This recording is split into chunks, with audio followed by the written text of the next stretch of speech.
A'udhu billahi minash shaitanir rajim. Bismillahir Rahmanir Rahim. Assalamu alaikum wa rahmatullahi wa barakatuh. May peace be with you. I hope you are well. Do the Tafseer and Qiraat, the reading and explanation of Surah number 113, the second last Surah. And there is one of the biggest controversies in the history and philosophy of Islam associated with this Surah and the last Surah. So these two Surahs, they are known as Mawzatain, 113 and 114, which means the two Surahs in which you are asking for protection from Allah. They have been revealed together, and generally people differ in opinion. Some say they came in Mecca, some say they came in Medina, but in reality what happened is that they were revealed in Mecca and then they were again revealed to the Prophet in Medina when there was a certain time that he needed to recite them, and we'll talk about that in a minute. But the biggest controversy, which I think is not associated with any surah of the Quran and is associated with these two surahs, is that among the Sahaba there were two opinions. One of the Sahaba, and a very, very reliable Sahaba, Abdullah ibn Masud, thought that they were not part of the Quran. Now, you won't come across this controversy about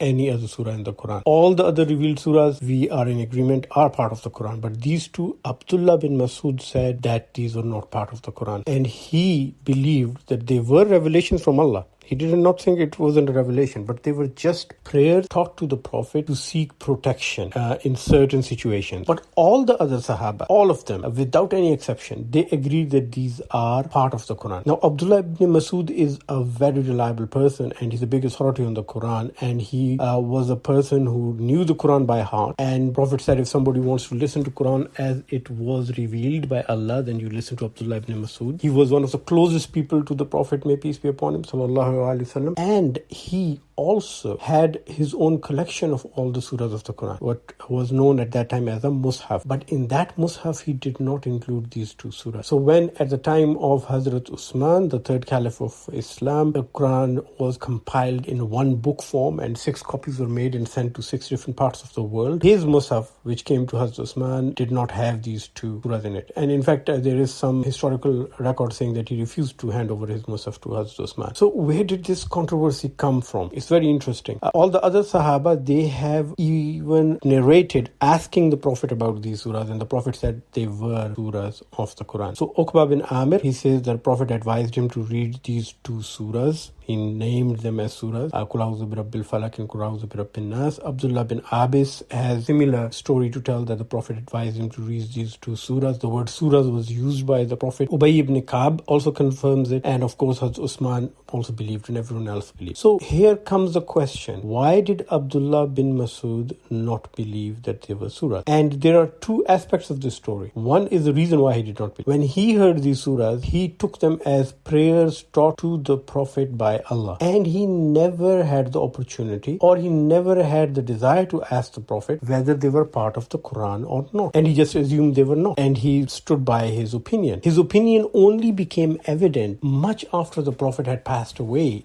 and the Quran was being compiled in a book form. That was the time when the Sahaba sat together and they compiled it in a book form, and he raised his voice and said, I don't believe these two surahs to be a part of the Quran. During the life of the Prophet, he never had the opportunity to ask the question from the Prophet, or the question never bothered him. And the moral of the story here is that among all the Sahaba who believed that these two surahs are part of the Quran, when Abdullah ibn Masud differed from them, he was not labeled as a denier of the Quran. He was not labeled as a non-believer. He was not labeled as someone who was causing a division in Islam. People understood that his opinion was based on his understanding or misunderstanding of the revelation of these two surahs. And they respected his opinion because from his point of view, he was telling what he thought was the truth. And there is the message for all of us. Today, we start labeling people deniers of Quran and deniers of Hadith and deniers of Islam based on whether they fold their hands on the chest or on the belly, or unfold their hands when they are praying, or what their opinions are about different ahadiths. And this is the wrong attitude. Allah Ta'ala is going to judge people on their intentions and how sincerely they've understood the religion. And every one of us is bound to have some misunderstanding of the religion at some point in life, and most probably more than once. Even the Sahaba were not immune to it. So in this whole event, Allah has given us an example and taught us a lesson that if somebody is sincerely believing in their interpretation of Islam, you do not have to label them. Leave the judgment to Allah. And most probably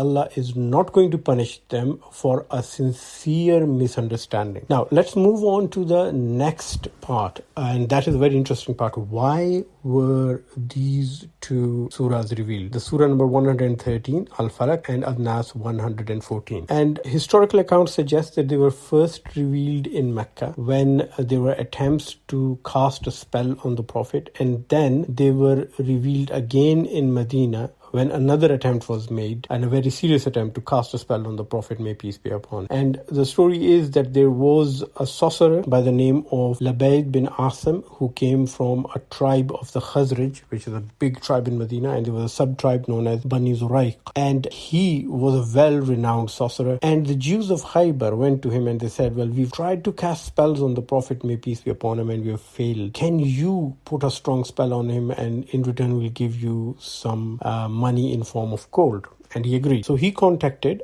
a young boy who happened to be a Jewish boy who was working for the Prophet at that time, and asked him to bring him some hair from the Prophet. So he stole a comb from the Prophet which had some of his hair in it, and he used those hair with a cover of a date, and he cast a spell. And he also made some sort of a wax doll and put some needles in it, very much like what the voodoo people do. And some narrations say that his daughters or his sisters were also involved in this whole spell casting process, and they buried it under a stone in a well. And this well was within the tribe of Bani Zuraiq and was known as the Arwan well. So it was well hidden inside a well, and the spell was cast. Now, fortunately, the spell did not affect the Prophet very seriously. He had some minor symptoms. He started to forget things about his general activities of daily life. It did not affect his worship or religious duties, and he also started to feel a bit tired. So only tiredness and forgetting just mundane daily activities, whether he had done them or he had not done them, he would forget that. And one day when he was sleeping, he saw two angels, one standing at each end of his bed, and one of the angels was asking the other, what has happened to the Prophet, may peace be upon him? And the other one said that a spell has been cast. And then he gave details of who had cast a spell and how he had cast a spell. And the first angel asked, what is the solution to this problem? And the other angel said that the water has to be drained from the well, and that the hair and all the other items on which the spell was cast need to be recovered. So the Prophet, may peace be upon him, sallallahu alaihi wasallam, he sent Hazrat Ali, Ammar bin Yasir, Zubair, and two other Sahaba from the Bani Zuraiq tribe. Now this well is within the territory of the Bani Zuraiq. So he gets two of the Sahaba who are from there. One was known as Qais bin Mahsin, and the other Junair bin Ayas, I think, if I've got the names right. And they went and they drained the water from the well, and they recovered the items. There were 11 knots in the hair and a wax doll with about 11 pins in it. And the Jibreel archangel came to the Prophet ﷺ and advised him to recite the Surah 113 and 114, and with every ayah open one knot and remove one needle. And he did so, and by the end of these surahs, the spell was inactive. And then the sorcerer, Lubayd, he was called and he was told about it, that we have found what you had done. And he accepted his fault, and he said, yes, I did this in return for some money from the people of Khaybar. And the Prophet, may peace be upon him, forgave him. Now, this is very important moral of the story. And the Prophet, he said, don't even talk much about this event. Allah gave me the cure. He saved me, and I don't want people to create a big fuss about it. So since the time of the Prophet, for any evil spells cast or any suspicion of evil, these two surahs are recited for protection. But they go beyond just recitation for spells. And when we go through the Tafseer, inshallah,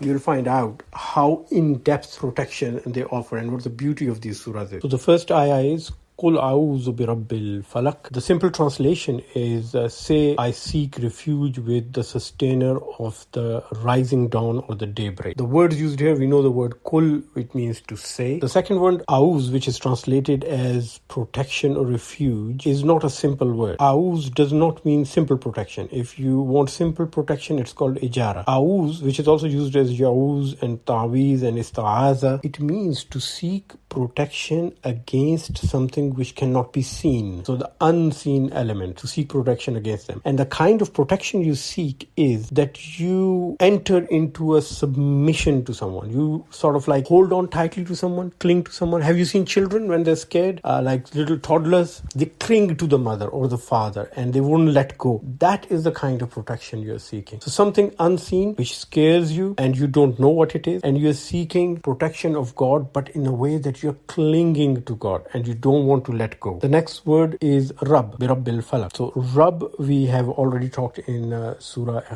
Fatiha Tafseer, that Rabb is the master of creation, who has the authority, is the sustainer, he's the one who fosters, he's the one who gives all blessings from inception to final completion. So from the start, creation of the universe, to the end of the universe, the one who looks after you, who looks after the whole universe, who creates, who sustains, who fosters, who grows, that is the Lord who's known as the Rabb. And Rabbul Falaq is very interesting. Normally Falaq is described as daybreak, but Falaq means to create anything by tearing it open. So when the darkness is torn by the light, that is daybreak, Falaq. But also when a seed tears through the ground, springs out, that is Falaq. When water bursts out of the land, a spring comes out of a rock, for example, that is also known as Falaq. So basically we are saying that we are seeking protection from the master of all creation. Now think about it. If you are getting the protection from the Lord, from the God who has created everything, what can he protect you from? Min sharri ma khalaq, from the evil of whatever he has created. That's the second ayah. Shar is an obvious universal evil which can be seen very easily. It comes from the word sharara, related to the word sharara, which is a spark of fire. So anything which can harm you. So any kind of evil which can harm you and is very obvious, like a spark of fire is very obvious, that is known as shar. Similarly, something which is obviously good is called khair. And when the term sharri ma khalaq is used, that means from the evil of whatever he's created. So Allah Ta'ala is telling you here that everything which is created by Allah has potential to bring you harm. And how is that possible? How does every creation has a potential to bring us harm? Sometimes this harm is brought by the absence of the creation. For example, you're thirsty and you need water, but you don't have water. So absence of water is a potential harm. And sometimes that harm is caused by the presence of the creation. Water, for example, is life-giving, but we can also choke on water, and people can choke and die by choking on water. And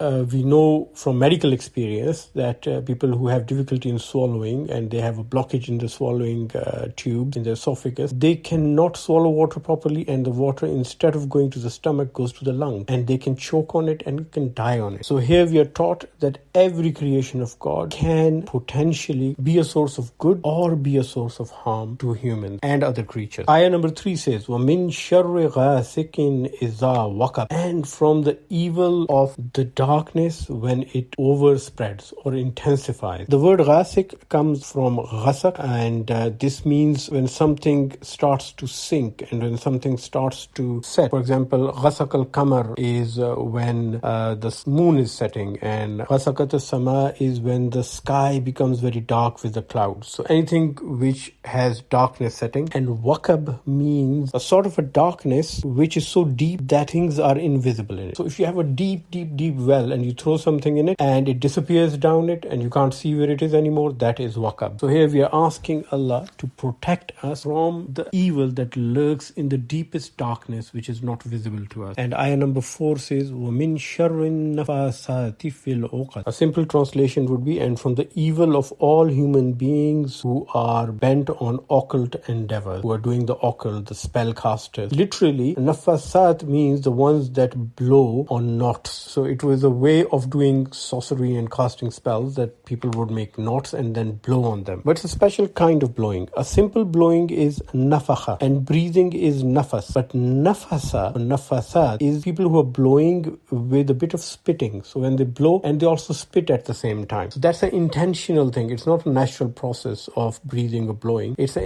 intentional kind of blowing with spit to cast a spell. And many translators have translated it as witches or women who are blowing because it's a female tense. But Zamakhshari and Razi, who are one of the oldest Mufassirin of Quran, who have explained the Quran, they say that it is not necessarily women. In fact, the act of nafasa, blowing with spitting, is considered to be female verb. And anyone performing it, male or female in a group would be known as nafasat. And the Zamakhshari has a very interesting explanation for this. He says it's not just being safe from their evil, but also you're asking protection of Allah, that may Allah protect you from being part of those people who do such things. And the last ayah, وَمِن شَرِّ حَاسِدٍ إِذَا حَسَدٍ, and from the evil of the envious when he or she envies. And most of the evil stems from the fact that people are envious of each other. I mean, if somebody's casting a spell on another person, they're not doing it out of good of their heart. It's not the goodness of their heart which is being reflected in sorcery and spells. They're doing it out of envy. And the Prophet had said that being envious could be positive or negative. And the positive envy is when you are encouraged by somebody and you want to be like them. For example, he gave two examples. One is if somebody's spending their wealth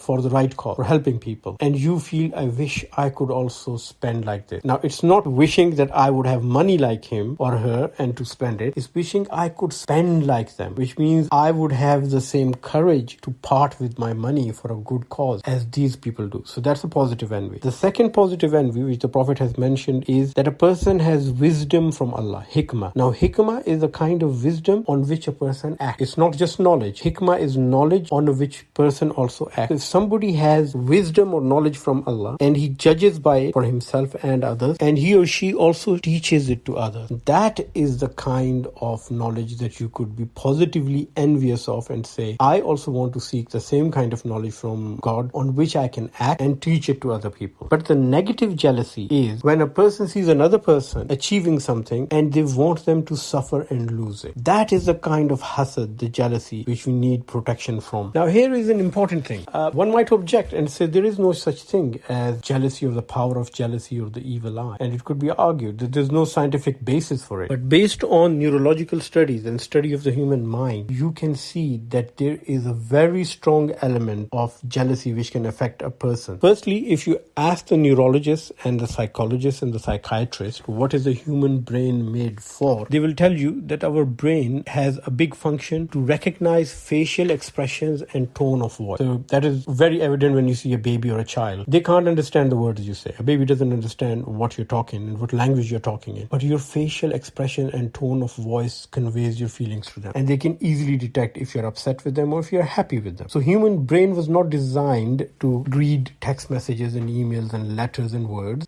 because there are people who have problem reading and we say they suffer from dyslexia. Our brains were designed to recognize facial expression and tone of the voice. And that's where most of the misunderstandings comes from. When you get a letter or an email or text message, you often misunderstand it because you don't know what was the tone, what was the facial expression of the person who sent it to you. And if that person is not in your good books and you're suspicious of them, that person might be cracking a joke, but you take it as an insult. That's a very common experience, especially if it's a stranger and they are trying to crack a joke or have a nice friendly banter with you. You can get really upset with them. And then you might have come across people who try to be funny and they can't be funny because their facial expression and tone of voice is such that whenever they try to say something funny, people take it seriously. Now, here is where the jealousy, the hasad comes in. If somebody is jealous of you and they're disapproving of you and your action, the look on their face, the tone in their voice, and the glance they give you, the look in their eye is going to undermine your confidence. If you're doing something, you won't even feel it, but your confidence would go down. And you can see it in sports. When you want someone to win, you cheer for them. And your positive attitude and cheering, it gives them courage. That's why it's always good for teams to play to the home crowd. And they say playing on the home ground is always beneficial. And if you want to discourage them, you boo them. And it's a booing which takes that confidence away from them and it affects their performance. So jealousy has got negative connotation. The person has got a negative attitude, negative vibes, negative facial expression, negative voice tone, might be mocking, making fun of you, and you may not feel or may feel it. It is going to rob your confidence. And that's where jealousy and hasad undermines your effort. Now, similarly, the sorcery and spells and occult is also stemming from jealousy and hatred. But that is something which is usually not seen. So far, scientific knowledge has not gone to the root of it and proven anything yet. But in future, with more research, we will find out that having negative feelings about someone, casting a spell, can have negative effects on your health and mental well-being. One thing I would like to mention is there was a study done and published in a very big medical journal many years ago. In this study, they had two groups of patients, and these patients were not informed, but they had a group of people pray for them and wish well for them. So half of the patients were prayed for and the other half were not prayed for. And the patients didn't know who's getting prayers and who's not getting prayers. And they saw that the group of patients who had positive prayers for them, they responded better to treatment. It's medically well established that people with a positive mental attitude do better with treatment and combat disease more effectively. But